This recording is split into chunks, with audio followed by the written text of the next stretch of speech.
Have you ever taken a walk and felt like suddenly your whole body just breathed a little easier? Maybe your joints loosened up, your mood lifted, or your thoughts got a little clearer. It's almost magical, isn't it? Just putting one foot in front of the other, and somehow everything feels more manageable, more alive. Now, let me ask you something even more personal.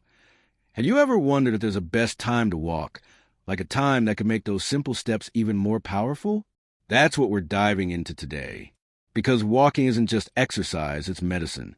It's one of the most accessible, gentle, and transformative things we can do for our health, especially after 60. But here's the secret most people don't talk about. When you walk can be just as important as how often you walk. Whether you're walking to stay strong, to clear your mind, or simply to enjoy the breeze, there's a rhythm to your body. And when you match your walk to that rhythm, something incredible starts to happen. You start to age slower. You sleep better. You even lower your risk of diseases like dementia, heart trouble, and diabetes. It's not magic. It's timing. In this video, we're going to talk about how you can make your daily walk work for you, not just physically, but mentally and emotionally too. We'll explore when your body responds best, why certain times of day boost your longevity, and how small changes to your walking routine can lead to big differences in your energy, your mood, and even your lifespan.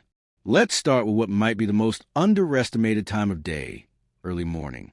You know, that peaceful time when the air is still cool, the sun is just beginning to rise, and everything feels a little more quiet than usual. That moment, right after you wake up, is one of the best windows for walking if your goal is to live longer, feel better, and start your day on the right foot. Walking in the morning does something powerful. It resets your body's internal clock, which is called your circadian rhythm. Think of it like your body's built-in schedule. It tells you when to feel awake, when to feel sleepy, when to digest food, even when to repair your cells. And when you walk outside early in the day, especially in natural light, you send your body a clear signal. It's time to be alert. It's time to move. This kickstarts your metabolism, sharpens your focus, and helps regulate your hormones in a way that sets the tone for the rest of the day. And here's something even better. Morning walks have been shown to improve sleep at night. That's right. What you do in the first hour of your day directly affects how well you'll rest later. A short walk after breakfast, or even before, doesn't just get your legs moving. It helps your brain produce melatonin when the time is right later in the evening. So you fall asleep easier and stay asleep longer. Now, I know mornings aren't everyone's favorite. Maybe your joints feel a little stiff. Maybe it takes a while to feel fully awake. That's okay. A morning walk doesn't have to be a fast-paced power walk. It can be gentle. Even 10 to 15 minutes can make a world of difference. Step outside with a warm drink. Walk slowly through your garden or around the block. Breathe deeply. Let the sun touch your skin. Let the fresh air remind you that it's a brand new day, and you're still here, still moving, still growing. There's another beautiful benefit to morning walks that people often forget: peace. It's quiet. There's less traffic, less noise, fewer people rushing around. That calm energy can be grounding, especially if your days tend to get busy or stressful. It's a way to reclaim your time before the world gets loud. And for many people over 60, who might be navigating retirement, health changes, or life transitions, that moment of stillness and movement combined. It's healing. But morning walks aren't the only ones that work wonders. Let's talk about another window in the day that can be incredibly powerful for longevity: the time right after meals, specifically after lunch or dinner. Walking after a meal helps your body digest more efficiently, keeps your blood sugar from spiking too high, and can even reduce your risk of developing type 2 diabetes. It doesn't have to be far. In fact, just 10 to 20 minutes of slow, relaxed walking after you eat is enough to make a real difference. You're helping your body use the energy from your food rather than letting it sit and cause a sugar crash. You're also protecting your heart, because those little walks after meals help improve circulation and keep your arteries flexible. If you ever felt sleepy after lunch or heavy after dinner, this is a great tip to try. Instead of sitting down or lie on the couch right after eating, just stand up and take a gentle walk. You might walk to the mailbox and back, or around your home a few times, or take a lap through your yard. You'll be surprised how quickly it wakes you up, lightens your digestion, and clears your mind. And here's a little tip I love. After dinner walks are especially great if you do them with someone, a spouse, a neighbor, a friend, or even just a phone call while you stroll. That bit of social connection, combined with the physical movement, creates a kind of joy that sticks with you long after the walk ends. Now that we've talked about walking in the morning and after meals, let's move on to another time that may surprise you. Afternoon. Yes, that stretch of time in the middle of the day when the sun is higher. The world feels a little more awake, and you might feel like you're just drifting between lunch and dinner. A well-timed afternoon walk can be a gentle energy reset. Not too demanding, not too slow, but just enough to keep your body in motion and your mood lifted. You know those days when, around 2 or 3 o'clock, you feel a little foggy? Maybe your eyes get heavy or your energy dips, and all you really want is a nap or maybe a snack. That's your body's natural rhythm slowing down. But instead of reaching for another cup of coffee or sitting still for too long, a short walk in the afternoon can actually help clear that fog. It doesn't have to be intense or long. Even 15 to 20 minutes at a leisurely pace can wake your brain back up and help you stay sharp for the rest of the day. Here's something interesting. Walking in the afternoon also helps regulate your blood pressure. Studies have shown that a simple walk later in the day, between 2 and 5 p.m., can lead to lower average blood pressure levels throughout the evening.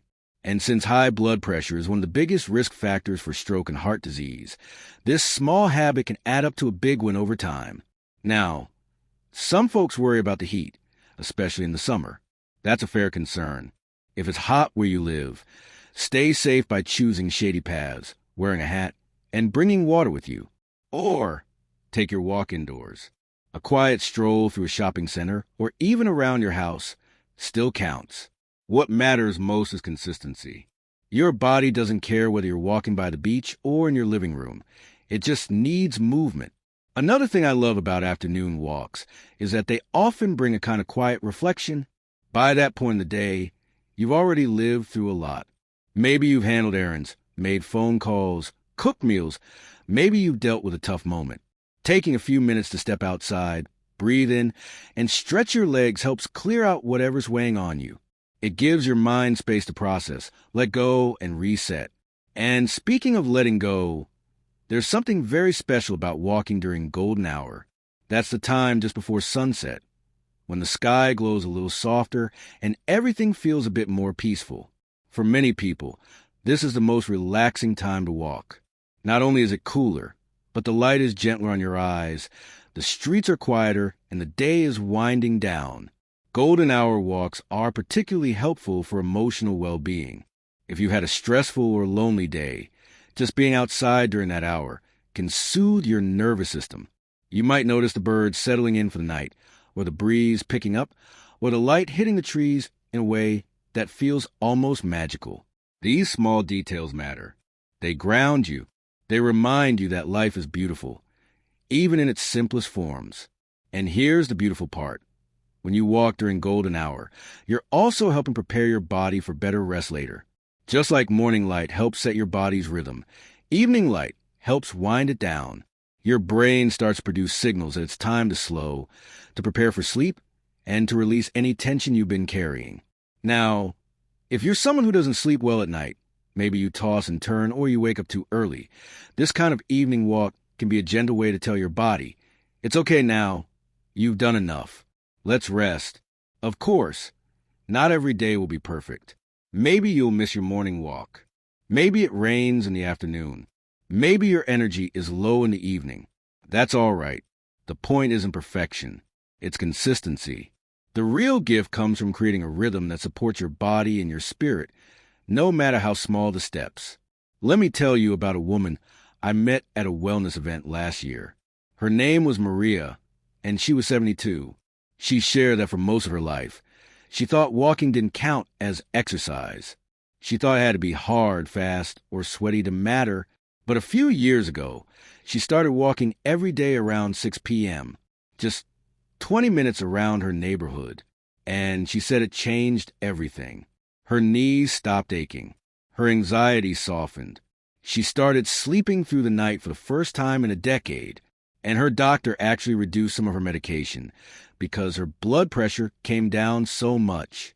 Maria's story is a reminder that the body is always ready to heal, to strengthen, to respond, no matter our age. We just have to get the right support. And for many of us, that support can begin with something as simple as lacing up our shoes and stepping outside.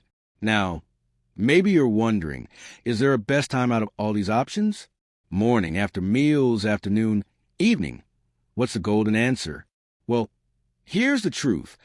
The best time to walk is the time that you will actually do it. The time that fits your life, your energy, your mood. The time that feels like a gift, not a chore. Because the real secret to walking for longevity isn't just the time of day. It's doing it regularly, day after day, step by step, breath by breath. Let's explore what happens when we start to turn walking into a daily rhythm, not just for our bodies, but for our hearts, our minds, and our joy. Because when walking becomes a rhythm in your life, it does something truly powerful. It builds a sense of grounding. You start to feel more connected, not only to your body, but to the world around you. You begin to notice things again. The way the air smells after light rain. The sound of birds calling to each other in the morning. The way your shoulders soften as you exhale after a stressful thought. Walking has a way of bringing us home to ourselves. And here's where the magic really happens. When you walk consistently, whether it's morning, afternoon, or evening, you begin to create what scientists call positive aging momentum. That means your small habits start working together, building a healthier, stronger, more vibrant version of you with each passing day. You might start noticing that you stand up from your chair with less effort. Your legs feel a little stronger. Your balance improves. You don't feel quite as stiff in the mornings. These may sound like small things, but over time, they make a world of difference. They mean more independence, more confidence, more joy in doing the things you love. Gardening, cooking, playing with your grandkids, or just getting out to enjoy a sunny day. One thing I always say is longevity isn't just about adding years to your life. It's about adding life to your years. And walking, my friend, is one of the most beautiful, gentle ways to do that. It moves your body, clears your mind, and lifts your spirit, all at once. But it's not just physical health we're talking about. Longevity is deeply tied to emotional wellness, too. And walking can be a wonderful remedy for stress, anxiety, and even feelings of sadness or isolation. Think about it. How many times have you gone for a walk and come back with a clearer head, a lighter heart, or even a little smile on your face? You might not even notice it at first, but after a few days or weeks of regular walking, you start to feel steadier emotionally, less reactive, more patient, more at peace with whatever life brings. That's not a coincidence. When you walk, your body releases natural chemicals like endorphins and serotonin that help boost your mood and reduce stress. And those effects add up day after day. Some people even use walking as a time to reflect or meditate. Maybe you like to walk in silence and let your thoughts come and go like clouds. Or maybe you enjoy listening to your favorite music, an audiobook, or even the sound of nature. However you do it, walking becomes a space where you can reconnect with yourself. And if you walk with a friend, partner, or pet, it becomes a shared experience, a chance to bond, laugh, talk, or simply be together in the moment. These connections, small as they may seem, are vital for a long, fulfilling life. They give us purpose. They give us warmth. They remind us that we're not alone. Now, I know sometimes it's hard to stay consistent. Life gets busy. The weather changes. Your body might feel tired or achy. That's okay. This isn't about being perfect. It's about being kind to yourself. On days when you feel great, go a little longer. On days when energy is low, take a shorter walk or just move gently inside your home. Even standing and stretching or walking slowly from room to room counts. The important thing is that you keep showing up, keep choosing movement, keep saying yes to yourself. Because the benefits of walking aren't just physical. They're emotional, spiritual, and deeply human. You're telling your body, I care about you. I want to keep you strong. I'm listening to what you need. That's powerful. That's love. And maybe one of the most beautiful parts of walking is that it doesn't require anything fancy. No equipment, No gym membership, no special outfit. Just you, your feet, and the will to take one more step. Whether you live in a quiet suburb, a busy city, or a cozy rural town, there's always somewhere to walk. Down the sidewalk, around your block, through a park, or even just laps inside your home. Sometimes people say, "But it's too late for me." And to that, I say gently, it is never too late to begin. You are not behind. You are right on time. Your body is still listening. It still responds. It still heals. And every step you take is a vote for the life you want to live. So if you're ready to build longevity, not just in years, but in strength, peace, and purpose, start with something simple. Start with a walk. Maybe today. Maybe right after this video. Open your door. Breathe in. Feel the earth beneath your feet. Let each step remind you that you're alive, that you're moving forward, that this moment matters. And if you've already been walking regularly, I hope you feel proud. I hope you feel encouraged, because you're doing something deeply good for yourself, and that deserves to be celebrated. Before we go, I'd love to hear from you. Do you have a favorite time of day to walk? What helps you stay consistent? Share your thoughts in the comments below. I read every single one, and I love hearing your stories. If you found this video helpful, give it a like, and don't forget to subscribe to the channel. We've got more videos just like this, all designed to help you live your healthiest, happiest life after 60. Remember, every step matters. Every walk is a step toward more energy, better sleep, a clearer mind, and a longer, more joyful life. Here's to walking forward with strength, grace, and gratitude. You've got this.